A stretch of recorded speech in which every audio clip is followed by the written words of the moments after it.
You've probably heard your whole life that touching a moth's or butterfly's wings will stop it from ever flying again. That fine, almost magical powder left on your fingers after a careless touch is the very life of the insect slipping away. And maybe you've felt that pang of guilt, remembering a time as a kid when you held a moth a bit too tightly, too curious for your own good, and watched that golden or silvery shimmer disappear into your skin. But what you're about to learn is going to completely change the way you look at that powder. Because it's not what you think. It's not blood. It's not skin. It's not the creature's life force draining away. It's something else entirely. Something far stranger, far older, and far cleverer than any old wives' tale you've ever been told.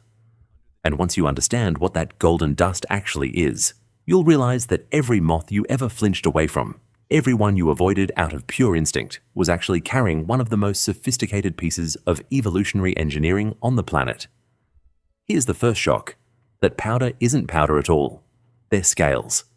Thousands of them, microscopic, arranged in perfect rows like tiles on a roof, overlapping with a precision that would make any human engineer feel a bit inadequate.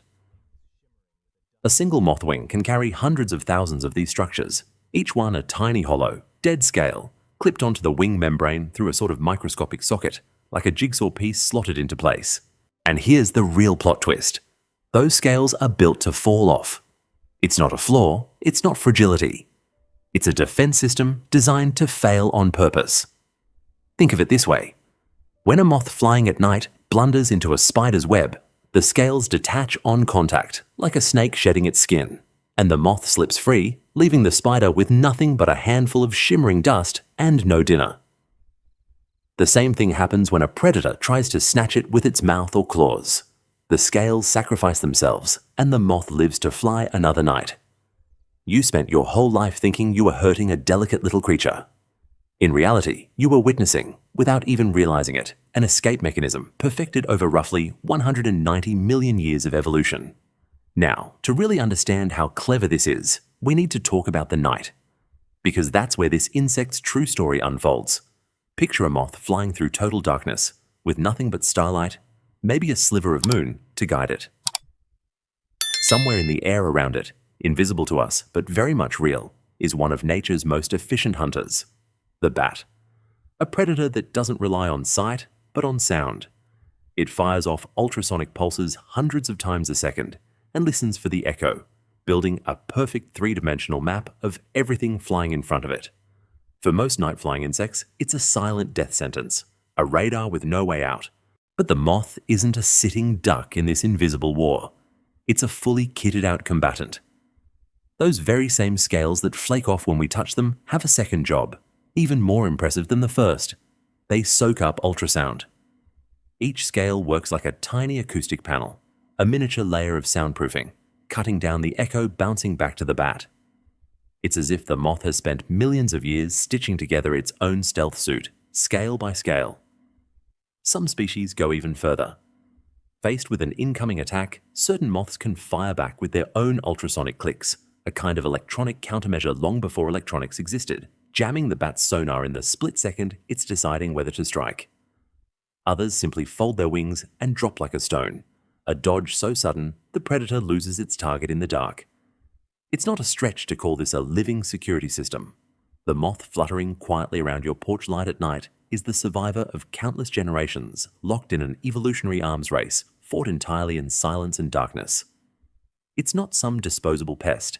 It's an accidental acoustic engineer, an invisible architect of defenses that scientists still study today when researching sound-absorbing materials, including work on acoustic insulation and stealth technology. And there's more. Many moth species, during their caterpillar stage, help keep other insect and plant populations in check, while also serving as a crucial food source for birds, bats, and small mammals. They're woven so tightly into the food web that pulling them out is like pulling a single thread from a jumper. The whole thing unravels. And this is where the story gets a bit uncomfortable. Because despite all of this, moths are still treated as pests across Australia and beyond. Shooed away, squashed, avoided on sight. And when that happens on a large scale, the fallout isn't small. Moths, right alongside bees, are some of the most important night shift pollinators on the planet. There are flowers that have evolved specifically to open only after dark, releasing strong scents purely to attract moths and moths alone to guarantee their own survival. Without these insects, entire plant species would lose their only pollinator.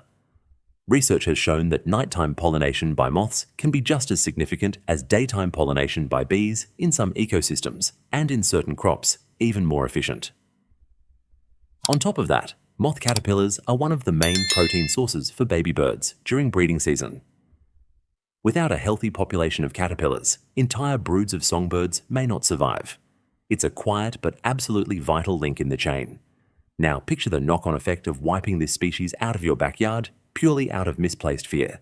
Less nighttime pollination, less food for birds, and an imbalance that leaves room for the genuinely destructive bugs, the ones with no natural predators keeping them in check, to multiply out of control.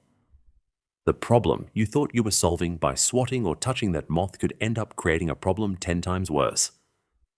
So let's recap the truth.